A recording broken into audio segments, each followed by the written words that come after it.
Speaking of Tesla, Mr. Elon Musk, you know, he did those other things besides the car, including the flamethrower. You recall the flamethrower? Remember, I was shooting it around like a maniac in this place. Yeah, you had a time. I was having a time. Almost destroyed the studio. Some would with say the sprinklers. I was having a time. Yeah. Some would say. Good time. Good time. Anyway, it turns out that even though they called it not a flamethrower, some people found themselves end up with some issues. And law enforcement in some different places said, oh, no, that's a flamethrower and that's illegal. And you're going to jail right now. And that happened in a few places outlined in this particular article, including a guy in Italy who was apprehended and actually kept in jail for a little while over the possession of such a thing.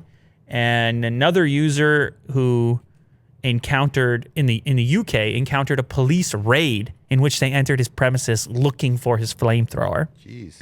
And it actually reminded me of a personal story, which I don't think I've shared on the show before. And I'm going to give like a quick version of it.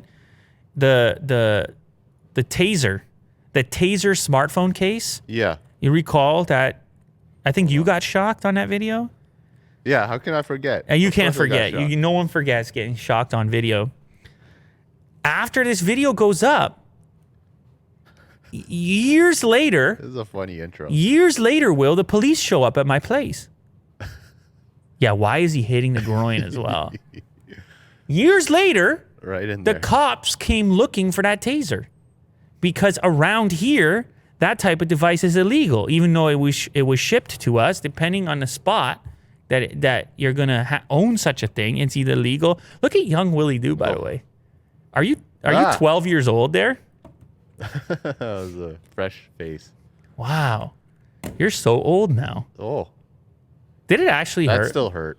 Did it actually hurt? Hurts right now. I wonder, did I end up using it on myself as well or no?